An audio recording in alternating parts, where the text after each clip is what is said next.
buenos días. Gracias por estar aquí, por esta plática. ¿Cómo estás? Muy bien, gracias a ti por invitarme. Siempre es Pues un hoy gusto. vamos a hablar de un tema increíble, pero primero les presento a Enrique Vela, arqueólogo, editor de la revista Arqueología Mexicana, referente en nuestro país. Excelente, extraordinaria revista. Nuevamente, muchas gracias por esta plática. Y hoy vamos a hablar sobre un tema muy mexicano, muy representativo de nuestro país, el pulque. ¿Qué podemos decir del pulque, Enrique? ¿Desde cuándo existe el pulque en nuestro país? Bueno, el pulque, pues podemos decir que ha existido siempre, ¿eh? Ujú. En la medida que que es un elemento que está ahí, que es una cosa natural. El maguey es una planta de muy antigua en México. Es una de entre las evidencias de las plantas más antiguas que se han encontrado, de las encontradas en Tehuacán y en Tamaulipas. Hay ejemplos de maguey. Y como sabemos, el maguey de ahí se obtiene el pulque, ¿no? Además de otras cosas, el maguey es una planta maravillosa. Algún cronista le dijo el árbol de las maravillas, ¿no? Porque lo mismo se obtenía bebida embriagante, el pulque, que se podían comer partes de la penca, que se lo usaba para medicina, se lo usaba para construir. Es una planta que se explota totalmente. Y de ahí ahí está el pulque. Entonces, si la relación es entre la materia prima y el producto, pues el pulque debe tener una antigüedad de miles de años. Ujú. Ahora, sí requiere cierto conocimiento, requiere cierta destreza tecnológica fabricar el pulque. No es que nada más se va y se recoge el aguamiel, sino que hay que esperar el ciclo adecuado, el momento adecuado en el ciclo de crecimiento de la planta. Hay que saber cuándo cortarla, porque hay que herirla, pues hay que cortarla para que la base del pulque es el aguamiel, la savia del maguey, que alimenta las pencas, alimenta propiamente las ramas, digamos, o estas grandes hojas que caracterizan al maguey. Entonces, cuando se hiere la planta, cuando se le corta, esa savia se acumula y se queda como un hoyito que se hace un hueco en el centro del maguey y ahí se acumula y de ahí se recoge, ¿no? Pero hay que saber cuándo hacerlo, hay que saber cómo hacerlo, hay que cortar de una manera determinada las pencas, hacer el hoyo, cuándo recogerlo, cómo recogerlo, con qué combinarlo. Entonces es un proceso bastante laborioso y que implica mucho conocimiento. Sucede con frecuencia que cuando vemos estas tecnologías muy antiguas, no solo en México, en cualquier parte del mundo, tendemos a olvidar que detrás de estos procedimientos aparentemente sencillos, lo que hay es mucho conocimiento, mucha prueba y error, ¿no? Claro. Y es el caso del pulque. Te estoy explicando esto porque me dices que qué tan antiguo es. Pues puede ser tan antiguo como la existencia misma de la planta, como la relación de la planta, del maguey con el hombre, pero seguramente llevó un tiempo, pues, no sé cuánto tiempo será, habrá sido, pero llevó un tiempo en aprender a obtener la materia prima y a procesarla para obtener el pulque. Claro, Ahora, es de descubrir que ahí podían sacar algo y luego qué es lo que sacaban y cómo podían procesarlo para diferentes sí. cosas y todo eso pues sí ha de haber llevado su buen rato. Ahora, hay todo un complejo cultural asociado al pulque, no nada más el maguey. El maguey sigue siendo una planta silvestre a pesar de todo, o sea, ya se le cultiva, digamos, pero se puede dar solita. De Ujú. hecho, se reproduce sola. La contraparte obvia es el maíz. El maíz, si el hombre no lo siembra, si el hombre no echa la semilla, no prepara el suelo y lo echa y lo cuida y Ujú. lo cosecha, el maíz no se da. El maíz es propiamente un producto cultural, con ser un elemento natural es un producto cultural. El maguey es más que nada un producto natural. O sea, que el hombre lo aprovecha y todo esto, y que ahora se siembra en algunos lados y hay campos de magueyes, se sigue dando solito, ¿no? A diferencia de otros, el maguey no es propiamente una especie domesticada, es una Ok, especie aprovechada, ya. ¿no? Y el pulque es uno de esos productos que se obtienen del maguey, a diferencia, por ejemplo, del maíz, que no se puede dar sin la intervención del hombre, ¿no? Pero ¿qué tiene que ver esto con la antigüedad del pulque? que en la medida que el maguey es una especie que es una especie, digamos, silvestre, o sea, que ha estado ahí desde siempre y que el hombre ha tenido relación con ella sin necesidad de modificarla al grado que dependiera del hombre, lo que se obtiene del maguey puede ser muy antiguo y Sí. puede no ser necesariamente asociado a grupos sedentarios de agricultores como lo es el maíz, sino que puede ser que los cazadores recolectores nómadas ya aprovecharan el asunto del pulque, ¿no? Esto ayuda a entender por qué tiene ese simbolismo tan fuerte el pulque entre las sociedades prehispánicas. Porque por lo menos tiene una antigüedad de miles de años con los grupos humanos que le atribuyen significados y lo aprovechan de cierta manera. Pero a ver, para entender un poquito, porque es una duda mía y a lo mejor es una duda de algunas personas que nos escuchan. ¿Agave y maguey es lo mismo? ¿Es la misma planta? Sí, el maguey es un agave. Es un agave. El maguey es un agave. Hay no sé cuántas especies, hay cientos de especies de agave en el mundo Ujú. y muchas son originarias de México, no de Mesoamérica, de México, porque es Ok. una especie que está a caballo entre tierras áridas y tierras templadas, ¿no? Ok. Entonces, es lo mismo, pues. Entonces podemos decir que tanto el pulque como el tequila y el mezcal salen de la misma planta. Claro, lo que sucede es el proceso de fabricación. Como te decía, el pulque se hiere la planta, se propicia que se junte el aguamiel, la savia, que es el aguamiel, y se recoge y se le deja fermentar. Es un ¿Y por proceso. qué los antiguos no hacían tequila o mezcal? Y antes te digo, ese es el pulque. El mezcal y el tequila es las pencas, pues se queman, pues, o sea, se ponen a hornear, a asar y se extrae por un proceso de destilación la, la sustancia, pues, ¿no? Propiamente se destila el alcohol que está contenido en el maguey, ¿no? Eso es lo que, y eso implica, es un proceso totalmente distinto, ¿no? Pulque es una bebida fermentada, el mezcal, porque el mezcal es una bebida destilada, porque hay que decir que el tequila es un mezcal. Ok.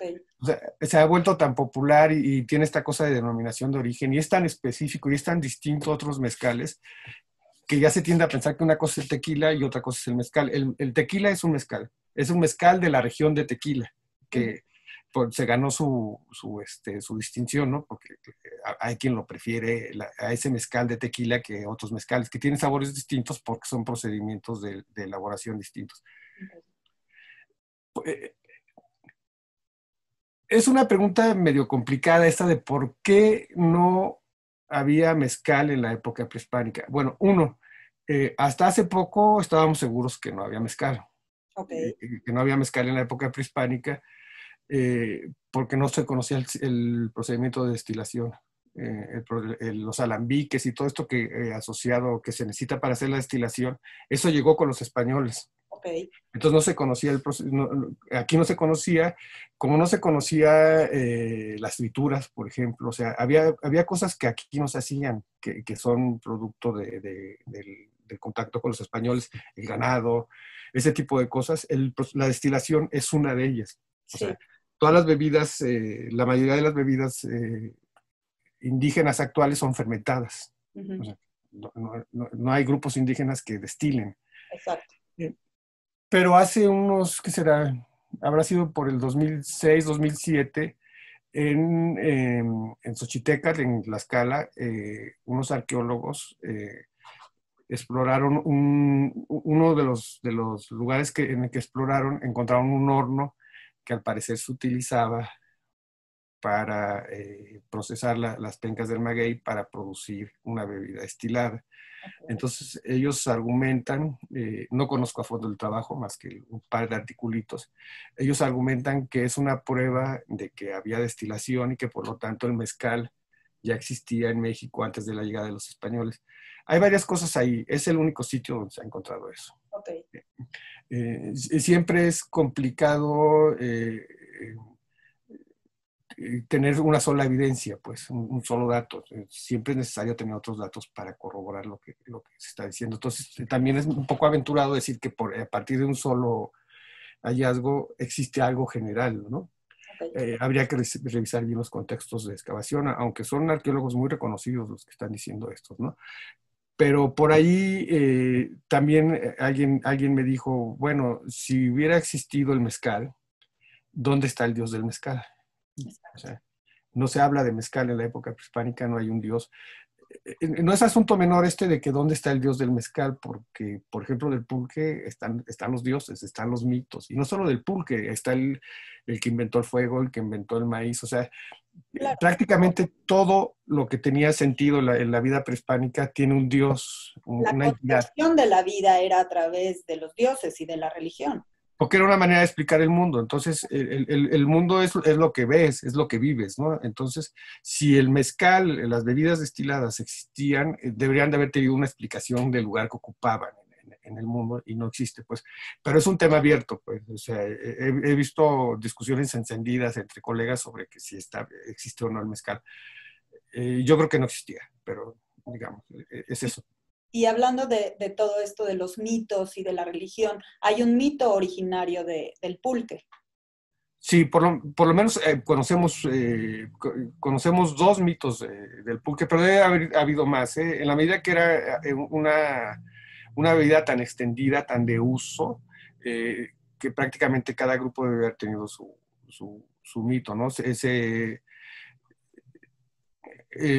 Mayagüel, que es el maguey, ella eh, es una doncella, una muchacha virgen, y Quetzalcóatl, que es el dios creador por excelencia, un día se da cuenta que los hombres andan medio tristones, ¿no? Que necesitan algo para alegrarse, ¿no? Y que los dioses les han dado pues, todo, que está todo muy bien, pero pues les falta algo en que alegrar la vida. Y se propone crear una bebida. Y entonces, en alguna circunstancia, llega Mayagüel y tiene tratos con ella, pero y Mayagüel huye. Pero la mamá de Mayagüel, que es un elemento común en muchos mitos, que un familiar se enoja con el otro y lo manda a destruir. Es como una constante en ciertos mitos. Manda a sus otras hijas a que la maten y la despedazan. Y entonces Quetzalcóatl toma los huesos y los entierra. Y de esos huesos enterrados nace el maguey. Okay. Por eso el maguey se ven como todas las ramas separadas. Son como muchas ramas separadas porque son los Como distintos. desmembrado, un cuerpo desmembrado. Y del corazón de Mayagüel se hace el pulque. Otro mito es que Mayagüel inventa el pulque. O sea, no es que ella sea propiamente la planta del maguey, sino que ella inventa el pulque, lo crea, y su esposo inventa cómo añadirle ciertas sustancias para que el pulque, que de suyo es embriagador, todavía sea más potente, ¿no? Otro mito lo crea una mujer y se lo manda con su hija a un rey y como regalo, o sea, ve la situación, ya es del ámbito aquel ámbito de puros dioses y todo eso, en donde están los hombres, ¿no? Ya Claro. en el mundo terrenal, y va y se lo presenta a este rey como un regalo, el pulque, ¿no? La famosa princesa Xóchitl, que nos las enseñaron a todo el mundo en la primaria, ¿no? Mitos sobre el pulque hay varios, o sea, a mí hay uno que me gusta mucho cuando va a Tezcatlipoca, Quetzalcóatl, porque hay que tener cuidado con Quetzalcóatl, porque Quetzalcóatl es el dios creador, o sea, la serpiente emplumada, pues es un dios, y Quetzalcóatl uno que gobernaba Tula, que se confunde un poquito con el dios creador, porque pues, así son las cosas, ¿no? Pero son dos seres distintos. Ok. Entonces, en ese momento Quetzalcóatl está en Tula, como el señor de Tula, llega a Tezcatlipoca a engañarlo y le ofrece pulque. Y le ofrece pulque. Lo interesante de este mito es que le ofrece, lo hace beber 5 jarras de pulque. Okay. La idea es que cuatro vasijas de pulque pues, son las adecuadas, que ya la quinta ya te emborrachas y ya haces cualquier clase de excesos. Que tal cual hace desastres al grado que termina avergonzado y huye, ¿no? Pero esta noción de la quinta vasija está en otro mito, ya un mito más cercano de los huastecos, donde un rey que toma la quinta vasija se desnuda y anda haciendo desmanes y todo esto, ¿no? Es la mala fama que tenían los huastecos entre los mexicas, que eran unos libertinos y esto, ¿no? Por borrachines. Entonces, vamos, lo que tiene el pulque son muchas connotaciones simbólicas, muchísimas, como puedes ver, ¿no? Tiene que ver con la creación del mundo, con la manera en que transcurrimos el mundo. O sea, ahí en el mito de Quetzalcóatl y Mayagüel, encuentras esta idea de que la vida tiene lados tristes y alegres y que necesitas de armonía con el universo para pasarla bien, pero que no tiene nada de malo lo malo, o sea, ni lo bueno, sino que las cosas el equilibrio. Forman un equilibrio, ¿no? Pues exacto, ¿no? Entonces, yo veo al pulque como un elemento ordenador del universo. Okay. Alrededor del pulque se explican muchas cosas, como alrededor de otras cosas. Si tú tomas lo del fuego, tomas el ejemplo del fuego, pasa. Si tomas el ejemplo del viento, pasa, del agua. Entonces, y el pulque es uno de ellos, ¿no? O sea, las concepciones alrededor de ellos, cuando tú las empiezas a ver cómo veían el mundo, quienes pues, utilizaban el pulque. Por eso es muy importante entender que hay unos modos de verlo, de consumirlo, de producirlo, de estar con él en la época prehispánica y cambian diametralmente después de la conquista. Eso te iba a preguntar, porque dices que el pulque surge en este mito para darle alegría a los hombres, porque se da cuenta que los hombres necesitan alegría, pero tengo entendido que no lo podían consumir todas las personas y que además incluso había consecuencias y castigos fuertísimos para quien consumiera el pulque. Entonces había una regulación y incluso sí lo podían tomar niños y todos, pero en ciertos momentos, para ciertas cosas específicas. ¿Quién podía tomar el pulque? ¿Cómo podía tomar el pulque? ¿Y qué pasaba si gente que no debía tomarlo lo tomaba? Pues mira, para empezar hay que entender que los mitos son como los discursos políticos, ¿no? Prometen una cosa, explican una cosa y la realidad es otra. Ok. Entonces, muchas veces los mitos lo que están haciendo es un poco, vamos a decir, tirar líneas sobre deberías de comportarte así porque te puede pasar esto, ¿no? O porque esto pasó. Entonces, es el caso del pulque. O sea, dicen que los dioses nos los regalaron. Sí, pero no para todos y no en todo momento, porque es una sustancia peligrosa. Okay. Es una sustancia peligrosa por las consecuencias que conlleva el tomarlo, ¿no? Los prehispánicos tenían una noción que es esencial para entender todo alrededor de la época prehispánica, que es una cuestión de equilibrio. El mundo está formado de entidades frías, calientes, húmedas, secas. O sea, esta combinación de propiedades siempre procura un equilibrio, ¿no? Entonces, el pulque es una sustancia fría. Como viene de la tierra, es una sustancia húmeda, fría. Entonces, se tomaba, o sea, vamos a distinguir que hay varias como situaciones de ingerir el pulque, ¿no? Pero la normal, el pulque se permitía tomarlo a los viejos por una sencilla razón, porque cuando tú ya has vivido mucho tiempo, tu cuerpo se ha calentado y el exceso de calor como el exceso de frío provoca enfermedades, ¿no? Entonces, como ya eres viejo, tu cuerpo con el paso de los años, con el trabajo y todo esto, ha ido acumulando calor. Es un cuerpo ya caliente. ¿Qué sucede con el pulque? Como es una sustancia fría, equilibra, sirve de equilibrio. Por eso a los viejos se les permitía tomarlo. Ya se lo habían ganado, digamos. Igual, ¿no? Hombres y mujeres. Sí, no había distinción ahí. No había distinción. Los relatos de las bodas mexicas hacen énfasis con gozo, porque obviamente era un privilegio, o sea, digamos como una recompensa de la edad, de que las mujeres y los hombres viejos podían beber el pulque hasta todo lo que quisieran, ¿no? Okay. Tampoco es que todos los días echaran su pulquito, aunque no lo que lo hicieran, pues. ¿Producirlo o había mucho, era fácil o era cosa como de eventos especiales? ¿La producción de pulque? Sí.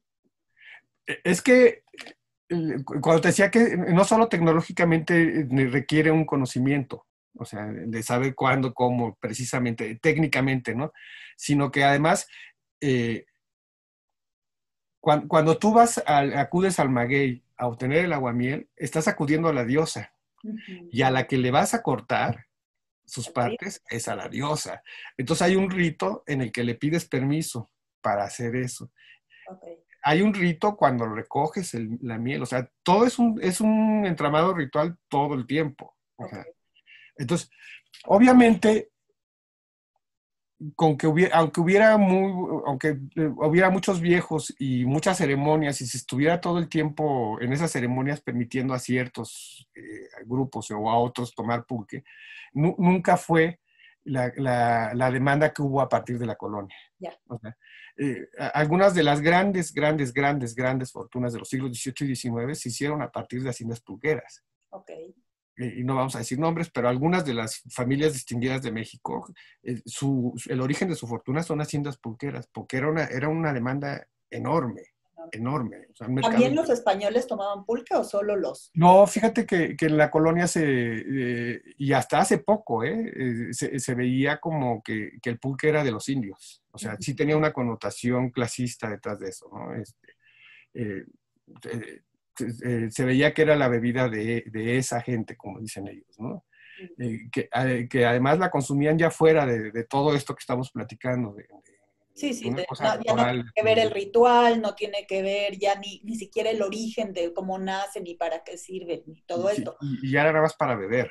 Sin embargo, no lo consumían ellos, pero estas haciendas sí eran de españoles. Sí, claro. Y por ahí alguna crónica, no me acuerdo si es de Manuel Paino o de Guillermo Prieto, hace mofa del español que está criticando al indio que bebe pulque, pero que bien que sabe que le llevan su ración en las mañanas, ¿no? Pues, claro.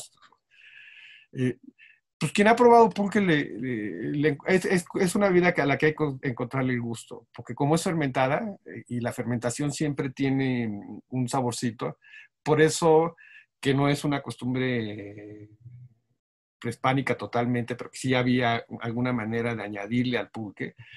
Por eso lo más popular ahora son los curados, porque te sabe a la fruta que le echas. Claro.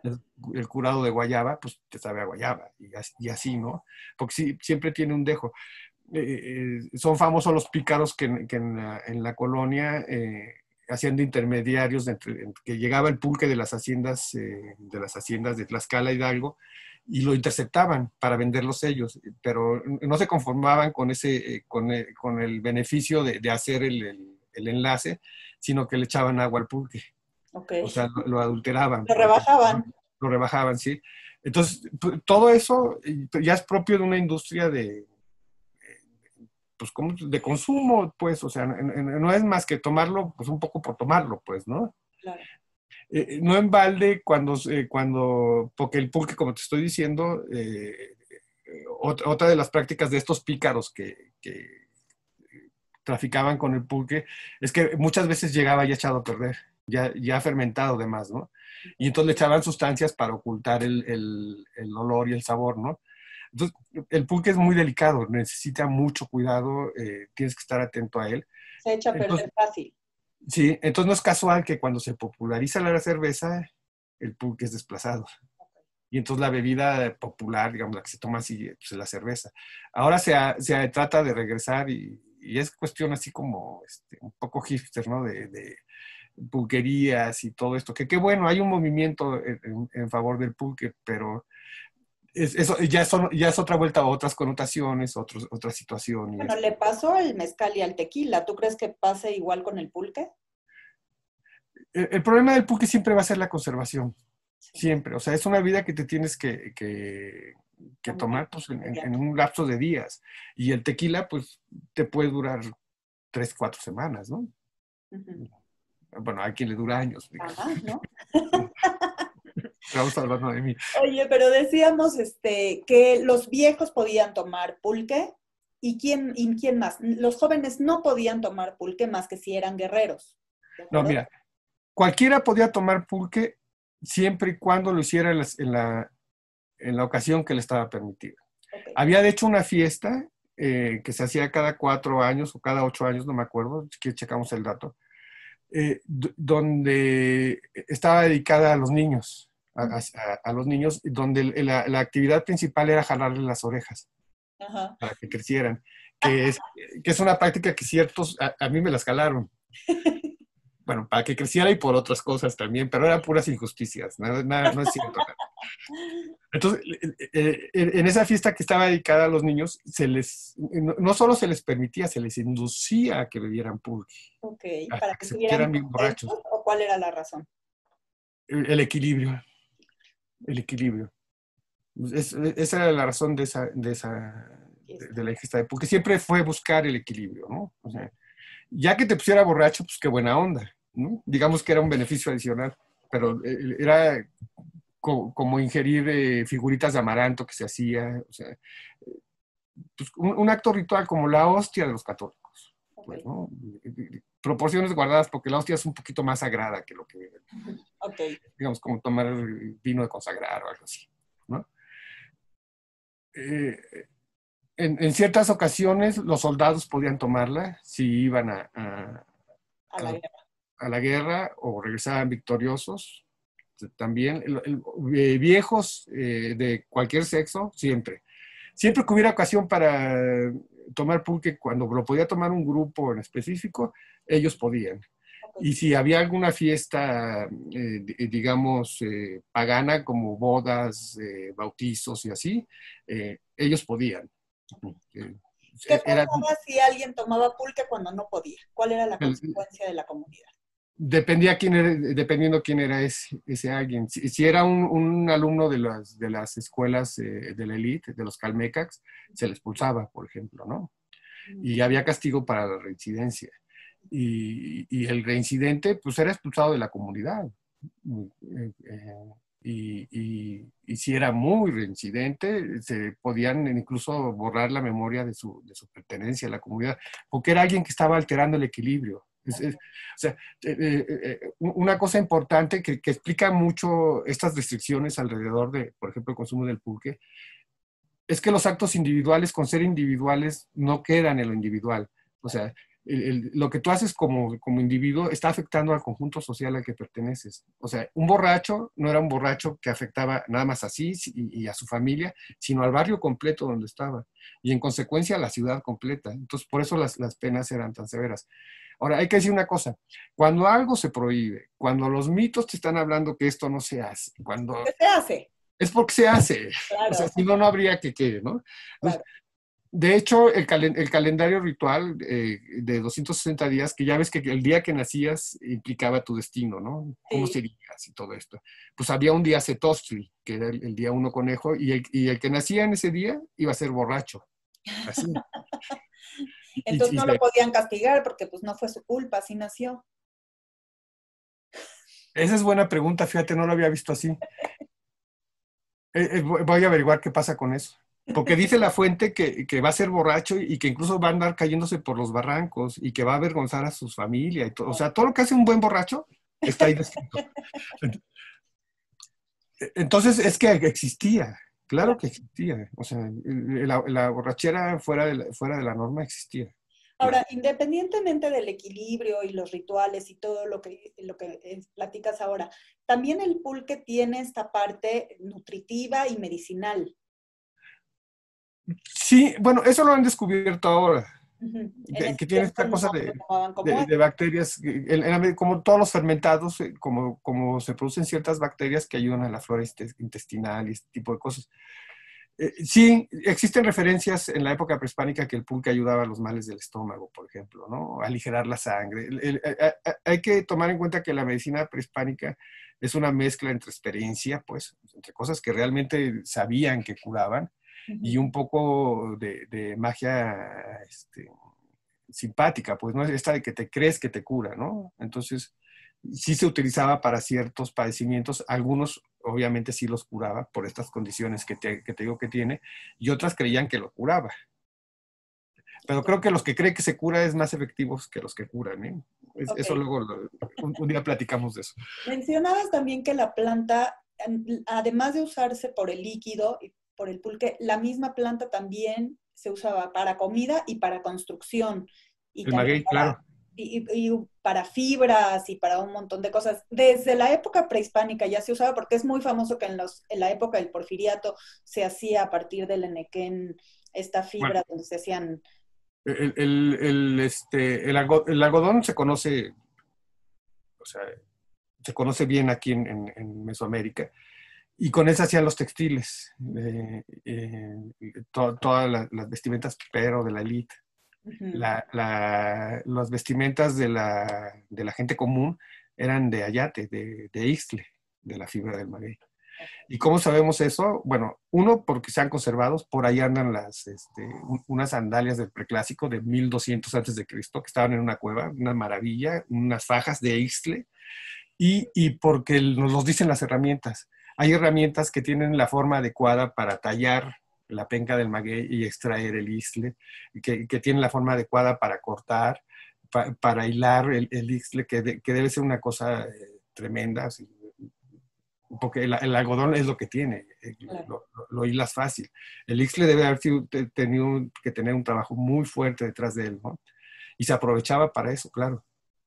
Hay un lugar donde se puedan ver estas sandalias y estas herramientas. ¿Hay algún museo que los exhiba? Yo creo que las sandalias que son de Ticomán, de la Cueva del Gallo, están en el Museo Nacional de Antropología, pero si quieres lo checamos, o en el Museo Regional de Morelos. Ujú. Porque muchas veces vamos a los museos, vemos las vasijas, vemos las herramientas y vemos cosas, pero si no tenemos este contexto, porque ahora que me dices, pues sería increíble poder ver estas sandalias, ¿no? Entonces a veces vamos a estas vitrinas y no tenemos el contexto y no valoramos realmente lo que estamos viendo enfrente, pero justo esto que dices, iba mi otra pregunta, ¿cómo arqueológicamente nos ayuda a saber desde cuándo se trabaja el pulque? O sea, siempre ha sido para mí fascinante saber cómo reconstruyen el pasado a partir de los objetos, cómo sabemos, cómo pueden datar desde cuándo tenemos pulque. Entonces, leía yo que las herramientas que se han encontrado, también te iba a preguntar, ¿en dónde? ¿Cuáles regiones son donde se producía pulque o tenemos hallazgos de que se producía pulque? ¿Era en todo Mesoamérica? ¿Era en regiones muy específicas? También parece que los mayas, no es muy seguro, pero también hay vestigios que podrían ser de pulque, ¿o es seguro? ¿Cómo A ver, sabemos todo eso? son muchas preguntas. Todo objeto, por muy bello que sea, tuvo una función. O sea, no hay ningún objeto cuya función haya sido solo adornar. O sea, esta noción de arte prehispánico, arte antiguo, tiene sus bemoles, ¿no? Todos tuvieron una función. Entonces, cuando tú, por ejemplo, vas a un museo y ves unas piedras redondas con un borde filoso, pues dices, bueno, ¿y eso qué es, no? Pero lo que hay que tomar en cuenta que la forma del objeto, las huellas de uso te indican para qué se hacía con ello. Por eso sabemos, porque tienen cierta forma, porque los arqueólogos comparan las huellas que quedan en los objetos al hacer una actividad determinada con experimentos actuales. Sabemos que usaban, por ejemplo, para cortar fibra, para, para desollar, o sea, prácticamente podemos saber una herramienta para qué se usa en específico. Entonces hay herramientas con la forma adecuada para cortar la penca de maguey, para desollarla, para jalar la fibra, entonces para machacarla hay machacadores, porque aplanarla es un proceso muy importante para poder sacar la fibra, ¿no? Las vasijas, la forma te indica un poco para qué se utilizaban, además del contexto, de dónde te la encuentras y todo esto. Pero en los últimos años, que a mí eso no deja de sorprenderme, me tiene maravillado todavía. Eh, Se ha encontrado la manera de hacer análisis de lo que tenían las vasijas. O sea, en los poros de la cerámica quedan restos microscópicos de las sustancias que tuvo en su momento. Y entonces, Comida. lo que tú me digas, o sea, ahí salen las proteínas. El pulque tiene una proteína específica, el chile tiene una específica, el cacao. Y por ejemplo, de pulque no tengo seguridad de que se haya hecho ya este estudio esté pues ese resultado, aunque lo podemos averiguar. Pero por ejemplo, de cacao, que teníamos una idea de que tenía cierta antigüedad, han empezado a aparecer vasijas cada vez más antiguas. con restos de la sustancia del cacao o de chile, por ejemplo, ¿no? Entonces, todo se está yendo para atrás con estas nuevas técnicas de saber qué contenían las vasijas en estos casos. Todo se está yendo para atrás, las fechas están empezando a remontar. Ahora, eso implica que conoces la fecha de la vasija, ¿eh? Claro. No puede llegar el clásico coleccionista con que me encontré esto en la hacienda de mi abuelito y quiero saber, y que le haces la prueba y resulta que tenía pulque. Pues sí, pero quién sabe de qué fecha es, ¿no? Quién sabe si estaba en un templo, estaba en una cocina, o sea, todo eso es importante. Claro. Pero bueno, es algo que se está haciendo. Todavía falta mucho alrededor del complejo tecnológico prehispánico, alrededor del pulque. Hay buenos estudios etnográficos, muy buenos estudios, pero por ejemplo, el acoyote, el que se usa para extraer la savia, porque la tienes que chupar, no le metes una vasija, no, sino que la vacías, ¿no? O sea que tomas las babas de alguien cuando tomas pulque, pero bueno. Bueno, pero como se fermenta y se calienta y todo ahí se muere. Y ya borracho, no sabes a quién le das besos, pues te tomas. Pero bueno, ese dejó de ser, era una vaina, pues, un fruto, como una especie de jícara y con la forma y adecuado. Ahora ya usan embudos de plástico, ¿no? O sea, hay un cambio en los instrumentos tecnológicos muy fuerte. Pero no en el proceso, ¿o sí? No, en el proceso no. Y de hecho, yo te puedo asegurar sin documentación, aunque lo podríamos documentar, que los que siguen acudiendo a extraer el aguamiel del maguey, le siguen pidiendo permiso. Y a lo mejor le rezan a la Virgen, pero le siguen pidiendo permiso. Y siguen procurando no lastimarlo. Claro. O sea, eso te lo puedo decir. Tienen un respeto por la naturaleza. Sí. Pero exactamente cómo se producía pulque en la época prehispánica, pues es un tema que todavía falta por investigar. Los elementos están ahí porque hay muchas herramientas de piedra, hay muchas vasijas, hay lugares asociados a zonas ahora productoras de pulque. Porque me decías que ¿dónde se producía? Pues yo creo que son en las mismas áreas que ahora se produce, que es el altiplano mexicano, ¿no? Porque al parecer el calor, el trópico propiamente, no ayuda mucho al maguey. O sea, sí se da, pero no son las condiciones idóneas. Por eso se duda que en el área maya sea propiamente pulque lo que se tomaba. A lo mejor era otro tipo de aguamiel. Okay. O sea, si hay un glifo de pulque y hay un maíz, hay un maguey pulquero representado en un códice que tú dices, bueno, es que este es un maguey de los del altiplano. Pero eso no quiere decir que fuera una práctica común, son como excepciones. Ok, lo mismo ¿Ya que... te veo nerviosa? ¿Ya nos vamos? No. Ah. Quiero poner el mural para platicar sobre este mural. Hay dos muy interesantes. Uno justamente es de Puebla, me parece. Y es muy interesante, sí es ¿verdad? Ajá, Ya exacto. lo estamos viendo. Este es uno y, bueno, vamos a poner para que vean lo grande que es, porque muy interesante que leí incluso hasta la cantidad de personas que ven en el... A ver, cuéntanos sobre este mural que me pareció súper interesante. Se llama Mural de los Bebedores de Cholula, Puebla. Mira, este mural es excepcional por muchas razones. Uno,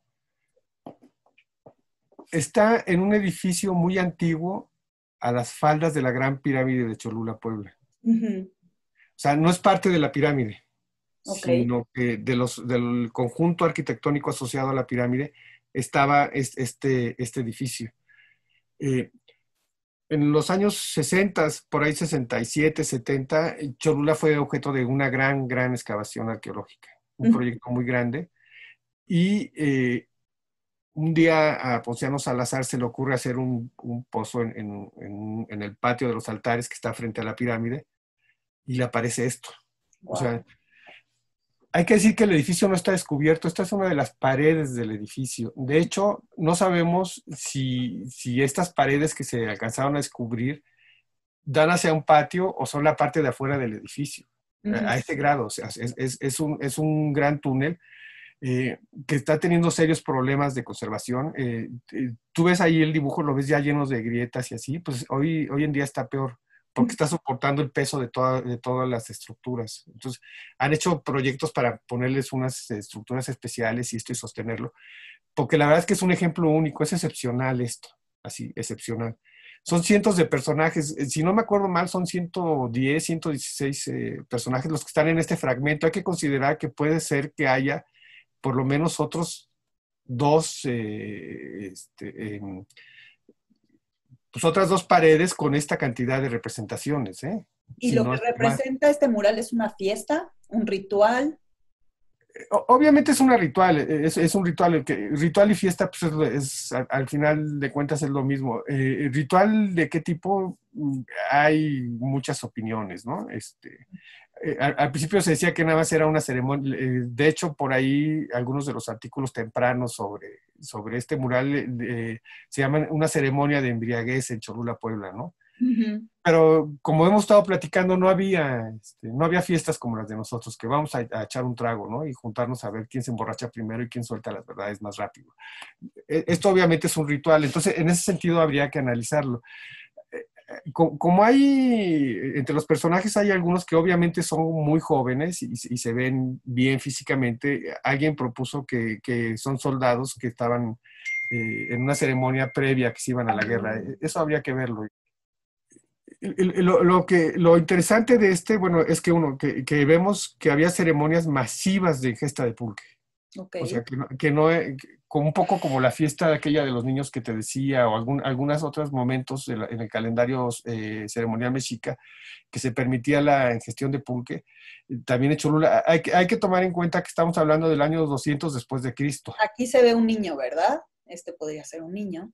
O un chiquito. Ajá. Es, Y hay es, mujeres. hay mujeres, hay hombres, alguno está defecando por allí, o sea que ya estaba súper borracho. De hecho está ahí en, en, en el extremo, en mi extremo izquierdo, en el extremo derecho ¿Acá? del otro lado completamente. Ok. ¿Ya lo viste? Si tú ves el cursor, Ajá. ¿ya viste el personaje? ¿Es este? No, arriba, sube el cursor. Más. Ahí, ahí ya estás. Está una mujer bebiendo y al lado está el personaje con su taparrabo y está defecando. Ok. Ya, acá. Ajá. Ahí está. Entonces, merece muchas explicaciones. Uno, están compartiendo el pulque. Si te Ajá. fijas, la mayoría están en parejas. Sí, Están bebiendo sí, de una acá. misma vasija. Hay algunos, no sé si se alcanza a ver aquí en esta escena propiamente, algunos a los que les están sirviendo, que quiere decir que no era cualquiera el que estaba. Sí, pues creo que aquí hay una vasija con una persona que se corta aquí Ajá. y aquí alguien está tomando, entonces. Ajá, Mira, alguien está sirviendo, ¿viste? ya. Entonces, y ve, por ejemplo, esa es una vasija de un tamaño y hay otras de otras formas. Ujú. Hay que decir que las más características, como esa que está señalando, que tiene la vasija entre las manos, esas se encuentran en las excavaciones en Cholula, ¿eh? Ujú. O sea, lo impresionante es que el utillaje cerámico es el mismo de la ciudad, pues, ¿no? Ok.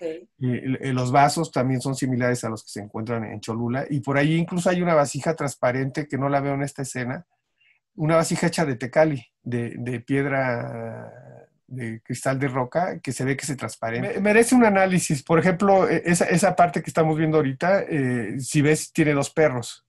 ¿Dónde están los perros?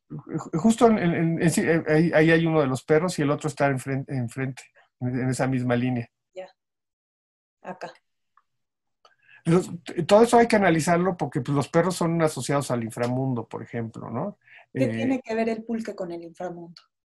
bueno, el pulque es una sustancia del inframundo, Ok, o sea, porque es de la tierra, todo ya. lo que es de la tierra, por eso es húmedo, por eso es frío.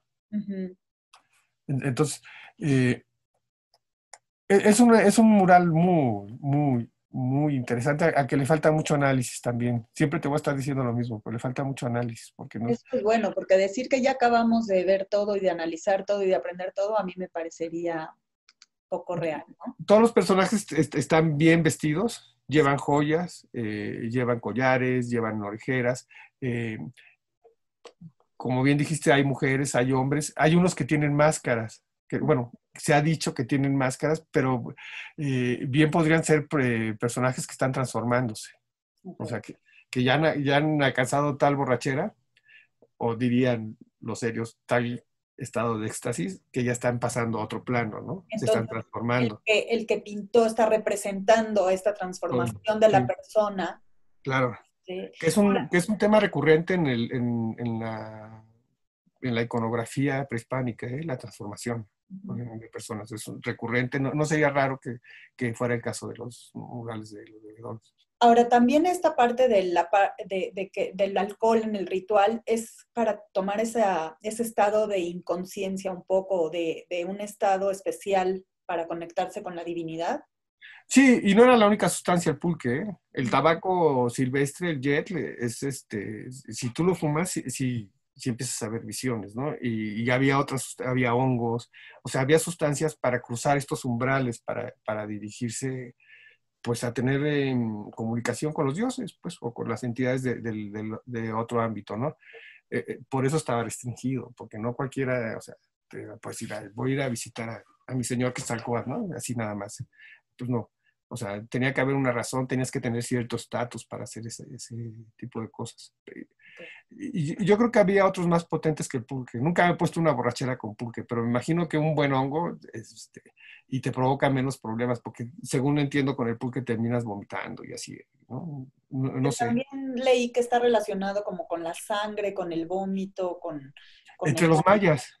Entre Ajá. los mayas más que nada. Por este tipo de asociaciones que se hacen entre las cualidades de algo y su pertenencia al esquema del mundo, ¿no? Entonces, la sangre, lo líquido es pues frío, es el inframundo, otra vuelta, es lo oscuro, que en nuestra concepción occidental tendemos a pensar, esto es bueno, esto es malo, ¿no? Entonces, cuando decimos inframundo y Sí, el sí, lo mundo primero de arriba, que viene a lo la primero cabeza. que piensas es que el infierno, que está el diablo y todo eso. No, nada más son dos ámbitos distintos. Para la concepción prehispánica son dos ámbitos distintos, no hay bueno y malo. Por eso les costó eh, bueno, no es que les haya costado trabajo, por eso lograron adaptarse lucharon por mantener su cosmovisión y lo lograron en cierta medida, porque como no tenían la noción de bien y de mal, como bueno y malo, como la que vino a imponer el catolicismo, pues simplemente que sustituían, decían, bueno, Tlaltecutli va a ser el diablo, bueno, pues que sea el diablo. Pero no veían con el diablo que venía a comerse, Sí, sino una... como una fuerza que existe, ¿no? Que como hay Sí, todo, como un equilibrio, lo que exacto. decíamos todo el tiempo, el equilibrio entre el bien y el mal, que no es bien y mal, sino son diferentes fuerzas. Entonces, ahorita tú dices el vómito y puedes decir, bueno, es que lo que estoy expulsando porque me hace daño y esto, pero no, el concepto era distinto, ¿no? Un poquito regresar algo a la vida. Entonces, Que también el pulque está relacionado con la fertilidad, incluso hay sí, fotos donde se ve que están regando pulque a la tierra para hacerla más fértil, ¿no? sí, claro. O sea, y además el primer trago lo tienes que aventar al suelo, o sea, se lo tienes que regresar a la tierra. No, si tú tomas, y lo hacen todavía, ¿eh? En las pulquerías, son esas reminiscencias que de repente no dejan de asombrar, ¿no? Tú en una pulquería, tú ves que el que va a tomar el pulque, antes de tomarlo, el buen sabedor del asunto, 4 rumbos y a la tierra. Es el ritual prehispánico, ¿no? Ya habíamos hablado un poquito de qué pasó con los españoles, pero cuando llegan los españoles cambia por completo, ya lo habíamos dicho, ya Sí. no se nota el ritual, ya no se convierte como en la bebida, como decías tú, de los indios, como algo despectivo, ya no tiene para nada el simbolismo, ni la historia, ni la riqueza que tenía. Se pierde totalmente, así, totalmente. Aunque como te decía ahorita, hay esas cosas que te aseguro que el que va y hiere la planta de maguey le pide permiso. Sí, le que pide quedan perdón, estas cositas como y, devolver el primer trago a la tierra, como pedir... y el que avienta, antes de tomar, tienen que aventar el trago. Por eso las pulquerías tienen a servir en el piso, entre que porque escupes y porque los que saben avientan el pulque, el primer trago, ¿no? Ahora, sí para los españoles, pero tengo entendido que hay ciertas comunidades indígenas que todavía siguen dándole al pulque el simbolismo que se le daba antes, ¿no? Sí, es frecuente que te encuentres en las fiestas patronales y así, por ejemplo, 3 de mayo, que es una fiesta mesoamericana muy significativa y que ahora es la Santa Cruz, y se hace una fiesta católica y todo eso, que se ponen las ofrendas. Es frecuente ver la jarrita de pulque, ¿eh? Ujú. Además colocada en una posición estratégica, pues, o sea, con cierto sentido de que les queda de aquella concepción prehispánica, o sea, se sigue. Debe de haber como cerca un dato que te podría checar después, como cerca de 70 bebidas indígenas fermentadas todavía. O sea, el pulque no es la única, hay Ujú. otras. Bebidas indígenas. Por ahí alguien hizo en la UNAM un cataloguito muy, muy bonito, muy, muy útil sobre las bebidas fermentadas, el sotol y así, ese tipo de cosas, porque sigue siendo de utilidad para la vida ritual. O sea, que la vida ritual indígena hoy esté inmersa en la estructura de la Iglesia Católica no quiere decir que no permanezca en muchísimo, la esencia de las concepciones prehispánicas, ¿no? Bueno, el sincretismo se dio desde el minuto uno y hasta el día de hoy, ¿no? Muchísimos lugares donde no es el ritual puramente católico, sino que todo está mezclado en todas, o lugares más, lugares menos, pero no hay una que yo creo que sea pura, tal cual como la trajeron los españoles. No, no, no, no. La Virgen de los Remedios tiene sus connotaciones más españolas, pero la Virgen de Guadalupe, bueno, pues perdón, es una deidad prehispánica adaptada porque los indios seguían yendo al Tepeyac. Entonces Claro. quisieron poner orden, eso es todo, ¿no? Y como eso todo. Ahora, el pulque que conserva, o sea, se cuelan esas cosas en la vida actual. La verdad es que una vez que propiamente la vida ritual regida por la cosmovisión hispánica desaparece, porque esa sí desaparece de tajo, porque se prohíbe. O sea, hay los necios que siguen haciendo las pasadas hasta 2 siglos y siguen haciendo ceremonias, son los a los que van y acusan y eso, pero en general es así, ya tus dioses ya no existen, esa es la orden, Claro. existe el mío, ¿no? Entonces, en la medida que, y eso implica la desaparición de la vida ritual, de un calendario que regía una actividad religiosa cada día. O sea, cada día tú sabías qué ibas a hacer en términos rituales. De repente eso se desaparece. Y un elemento fundamental, porque como veíamos, daba equilibrio, o sea, era una parte importante del rito, pues queda al garete, con la cosa que es sabroso, con la cosa que emborracha, con la cosa que creen que nutre, Y que llena y también, que ¿no? llena. Porque Por también, eso creen que nutre, porque como te empanzona, claro. piensas que ya comiste, que no es Es cierto. barato, supongo. Lo puedes producir tú. Ok. En ciertas comunidades lo puedes producir tú. Entonces, pues se vuelve de uso popular. Y luego los españoles ven que es negocio, pues así le sacan dinero a los indios. Entonces, establecen las pulquerías. Curiosamente, por ejemplo, de las primeras pulquerías novohispanas eran tendajones sin paredes. O Ujú, sea, no tenían más que el techo porque querían ver qué es lo que pasaba adentro. ujú. Porque, claro, el exceso de vino siempre ha provocado todas las tragedias de la humanidad, de la que me digas, ¿no? ¿O no? O no, o los mejores momentos, digamos. Exacto. Entonces, no tenían paredes para que la autoridad española pudiera ver lo que estaba pasando adentro. Ya. Y llegó a haber incluso en algún momento que hubo problemas de distribución de pulque, que le subieron el precio al pulque, que hubo escasez de pulque. Llegó a haber hasta motines por eso, ¿eh? No, y incluso creo que lo prohibieron en algún momento, prohibieron la producción de pulque y cuando se dieron cuenta que era un gran negocio y que estaba mermando ahí a muchísimos intereses, pues va de regreso, ¿no? De regreso, sí. Entonces, los impuestos, el impuesto sobre el pulque, el impuesto sobre el tabaco, en algún momento los metales dejan de ser lo que eran, porque hubo un momento que dejamos de ser el Potosí, eh, pues era la manera en que obtenía la autoridad de ingresos, Eso. ¿no? Con eso. Por puro vicio, siempre el vicio va a ser Pues es muy rentable, sí. siempre. ¿Qué el pulque hoy en día? Hoy ¿qué papel tiene el pulque en nuestro país? Pues mira, es visto como símbolo de así de que qué orgullo, el pulque es mexicano y eso, pero la verdad es que no se consume mucho. Ujú. Como te decía, una vez que entró la cerveza, ¿Cuándo entró la cerveza? no tengo idea, creo que es muy, no es cuando haya entrado, sino cuando se popularizó, Ujú, cuando llegó a tener un precio tal que permitía, que era más barato ujú. tener cerveza y que la podías transportar más lejos. O sea, to- todo lo que no te permite una bebida, pues de algún modo artesanal como el pulque, pues el pulque se fue desplazando. Y luego tenía este estigma de ser de los indios, de la gente ignorante y todo El esto. sabor no es fácil, ¿no?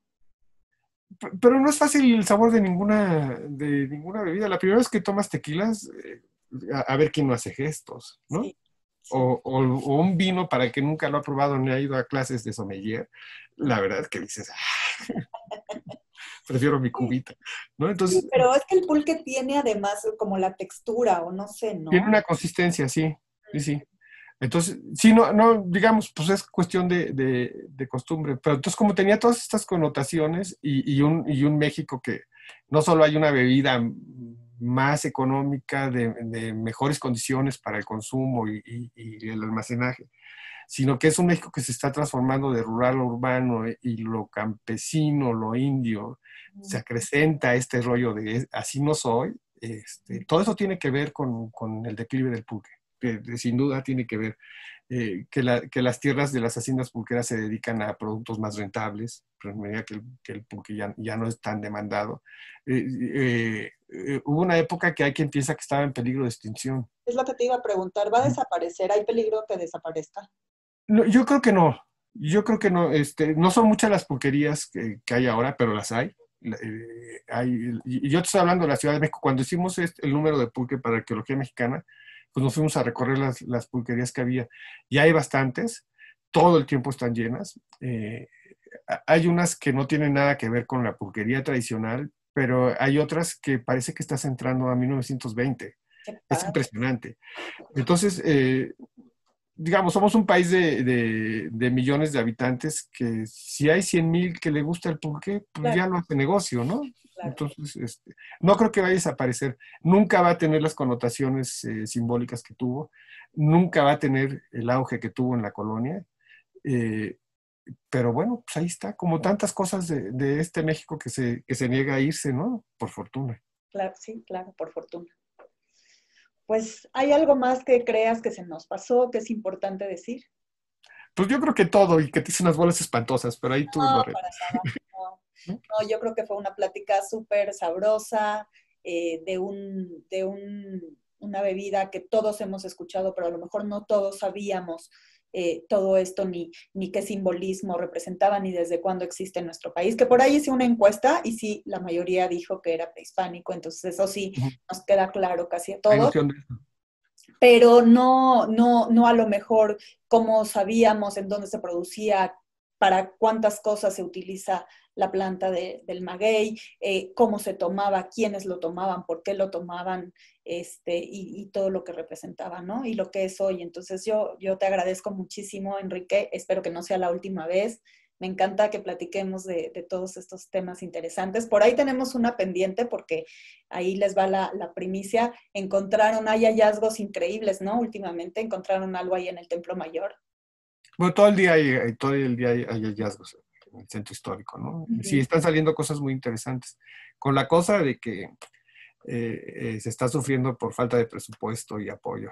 Pues Entonces, claro, lo platicamos. Si me dejas hablar mal de la gente, ahí estamos. yo te dejo hablar de lo que Pues, quieras. Nosotros ok, no tenemos línea de nada, así que podemos platicar de lo que queramos. es bueno saber. Y sí, claro, esa para el que le guste estas cosas de lo que se va encontrando, cuando se encuentra el pasado, yo siento una fascinación, siento como que me meto a una máquina del tiempo y de alguna forma regresamos ahí, ¿no? Ver las piedras, las cosas que se encuentran, es como transportarte en el tiempo. Y estamos en plenos 500 años pues, es así, la gran transformación de México, ¿no? El que fue la conquista española.